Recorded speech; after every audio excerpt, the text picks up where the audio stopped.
بسم اللہ الرحمن الرحیم۔ السلام علیکم۔ ایک مرتبہ اللہ نے حضرت اسرائیل علیہ السلام سے دریافت کیا کہ اے اسرائیل، آج تک جن لوگوں کی روح تو نے قبض کی، ان میں سے کسی پر تجھے رحم بھی آیا؟ اسرائیل علیہ السلام نے فرمایا، اے پروردگار، تو خوب جانتا ہے کہ روح قبض کرتے وقت ہمیشہ میرا دل دکھتا ہے، لیکن تیرے حکم سے سرتابی کی مجال کہاں؟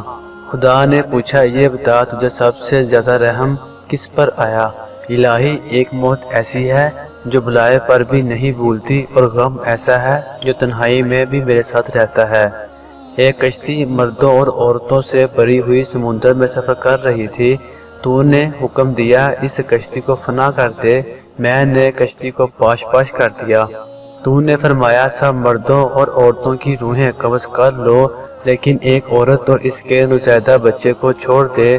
میں نے اس حکم کی بھی تعمیل کی، سب کی جانیں قبض کر لی۔ ایک بہتے تختے پر ماں اور اس کا بچہ رہ گئے، اور پھر وہ تختہ سمندر کے کنارے پہنچ گیا۔ میں اس ماں اور بچے کی جان بچ جانے سے بہت خوش ہوا، لیکن پھر تیرا حکم آیا، اے اسرائیل، جلد ماں کی روح قبض کر اور بچے کو اکیلا چھوڑ دے۔ اے باری تعالیٰ، تو خوب جانتا ہے، یہ حکم پا کر میرا کلیجہ کانپ گیا تھا۔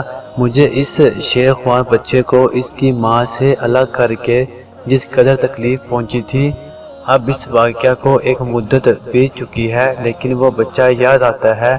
اللہ تعالیٰ نے فرمایا، کیا تو جانتا ہے کہ وہ بچہ اب کہاں ہے اور کس حال میں ہے؟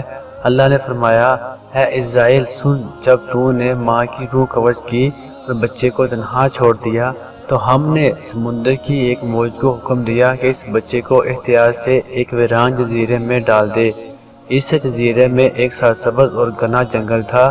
یہاں صاف شفاف میٹھے پانی کے چشمے بہتے تھے اور بے شمار پھلدار درخت تھے۔ اس جزیرے پر ہم نے اپنے فضل و کرم سے محض اس بچے کی خاطر لاکھوں خوشنما اور حسین پرندے بیچے جو ہر وقت چہچہاتے تھے۔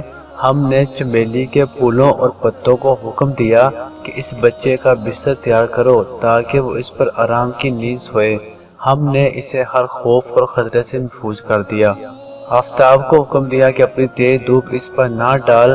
ہوا کو فرمایا، اس پر آہستہ آہستہ چل۔ بادلوں کو حکم دیا، اس پر بارش نہ برسانا۔ بجلی کو ہدایت کی، خبردار اسے اپنی تیزی دکھا کر مت ڈرا۔ انہی دنوں جنگل میں بھیڑیے کی مادہ نے بچے دیے تھے۔ ہم نے اسے حکم دیا کہ اپنے بچوں کے ساتھ اس انسان کے بچے کو بھی دودھ پلا۔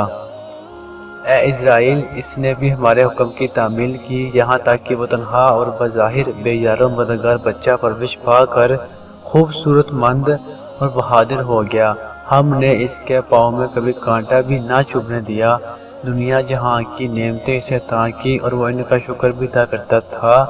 اور اب اے ملک الموت، تو جانتا ہے وہ بچہ کہاں ہے اور کیا کر رہا ہے؟ اسرائیل نے سجدہ کرتے ہوئے عرض کیا، تجھ ہی کو علم اے میرے پروردگار۔ اللہ نے فرمایا، وہ بچہ نمرود بن گیا اور اسی نے میرے خلیل ابراہیم علیہ السلام کو آگ کے الاؤ میں جھونکا۔ اب وہ خدائی کا دعویٰ کر کے لوگوں کو میری راہ سے ہٹاتا ہے اور ان پر تشدد کرتا ہے۔